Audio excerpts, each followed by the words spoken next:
What's good, YouTube? My name is Coach, and in today's video we're going to be going over this Edgar Markov commander deck. Just remember that the purpose of these videos is for me to show you this commander deck so that all of you can help me make a better version of this deck. If I'm being completely honest with you guys, I have literally never won a game with Edgar Markov in my life. So this is the most recent iteration of my constant failings with Edgar Markov. So before we begin, just remember that if you comment and you're subscribed to the channel, you enter for a chance to win a copy of Zur, the Enchanter. We do giveaways every week on this channel. So if you're watching this at some point in the future, there is most likely a different card going to be displayed here. But you can watch a more recent video to see what the new card is. So this Edgar Markov deck is a aggro, super hyper aggro Edgar Markov deck. There are, I think, 33 vampires inside the deck. There are cards to buff the vampires. And in my experience playing Edgar Markov, if you get stopped on your first or second attempt at attacking, you have no chance of winning the game. If you have to rebuild your board state twice, you lose. This is extremely glass cannony. And this version of the deck is the first time I'm playing tutors. And I'm hoping that because I'm playing tutors inside this now, it allows me to recover my board states faster, which allows me to play the game better, which is what I'm assuming. So first things first, we're just going to go over some of the vampires that we have here inside this deck. And just remember that Edgar Markov states that whenever you cast a vampire spell, you create a 1/1 vampire. When Edgar Markov enters the battlefield and he attacks, which he has haste, so he attacks right away, you put a +1/+1 counter on each vampire you control. So a lot of the vampires that we have inside this deck are low CMC, but we'll just go over each one that we have individually. So we have the Champion of Dusk. This is going to allow you to draw some cards when it enters the battlefield. Malakir Blood Witch. I'm playing this in the hopes that I have enough vampires to just drain people to win the game one day, hopefully. We have the Bloodline Keeper. I'm actually going to flip this so that you see it. You can pay a black to transform this card, and it turns into the Lord of Lineage, which gives vampires +2/+2. And then you can put a 2/2 vampire token with flying onto the battlefield when you tap this card. Next we have the Midnight Arsonist. This card destroys artifacts when it enters the battlefield. We have a Sanctum Seeker. This I'm hoping will be another card that allows me to win the game in the future, because it just forces people to lose life on attack. We have the Adaptive Automaton, gives your vampires +1/+1. Maverick Fine creates one vampire whenever a vampire attacks. We have the Stromkirk Captain. Dark Imposter. This card scales well late into the game because you're able to pay 6 mana to exile a creature.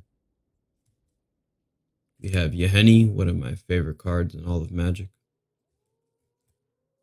Probably my favorite card ever, literally Yeti. We have the Rakish Heir, Mirror Entity, Drana, the Blood Crazed Paladin, a Tithe Drinker, a Cordial Vampire, Olivia's Bloodsworn, which gives vampire haste for red mana. We have the Blood Crazed Neonate, deals damage, you put a counter on it. Legion Lieutenant, gives vampires +1. Falcon Wrath Exterminator, put a counter on it when it deals damage. Gifted Aetherborn, Vampire Socialite. Not going to read that text. The Gatekeeper of Malakir forces the player to sacrifice a creature when you kick it. Hex Mage, you sacrifice this to destroy planeswalkers. Slaughter Specialist, 2 mana 3/3. The Voldaren Epicure, 1 mana 1/1. Another 1 mana 1/1. 1 mana 1/2 that can gain Death Touch. 1 mana 1/1 that can put counters on himself.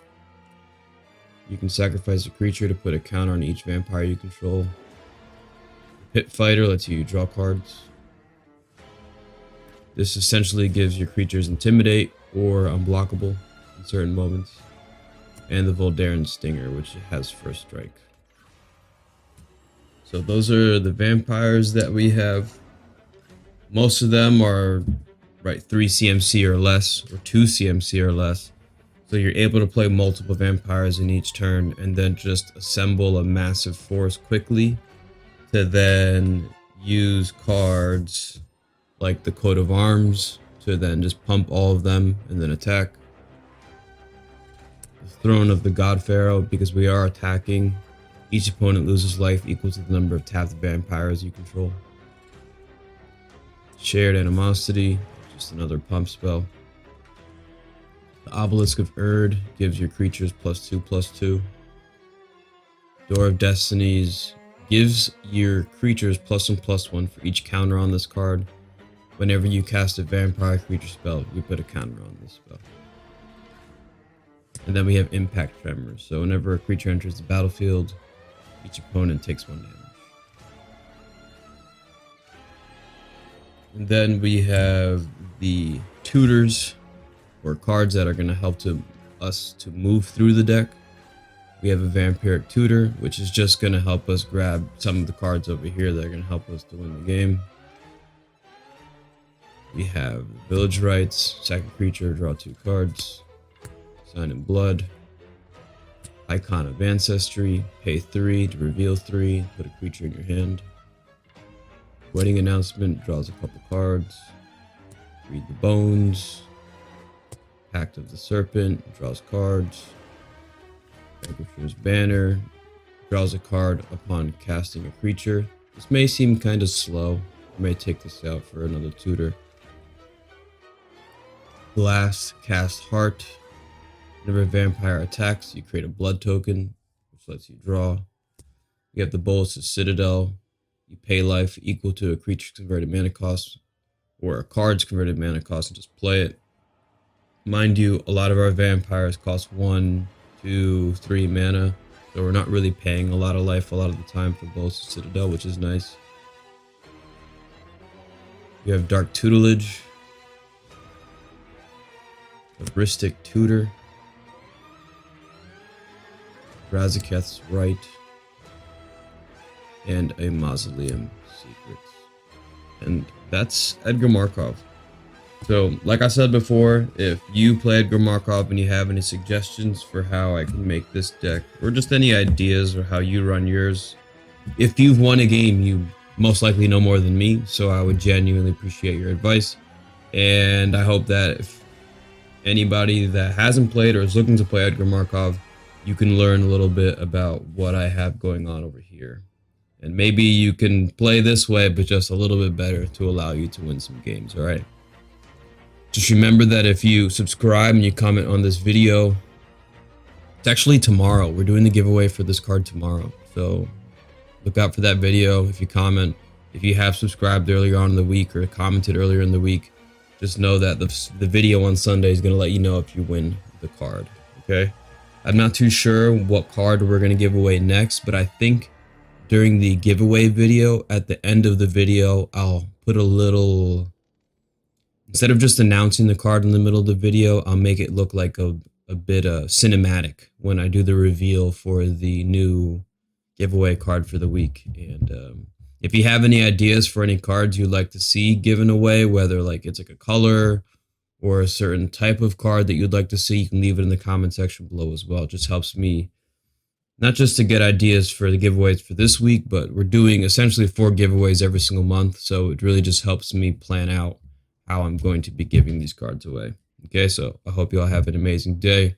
Always remember, eat healthy or as healthy as you can. work out every single day. You know, I was reading a study, and the study said that if a person performs mountain climbers for 1 minute straight with perfect form, it actually equates to 45 minutes of jogging. That's how much energy you expend. So 1 minute of mountain climbers is 45 minutes of jogging. So just keep that in mind. Okay? And most importantly, you got to believe in yourself, all right? Peace out, people.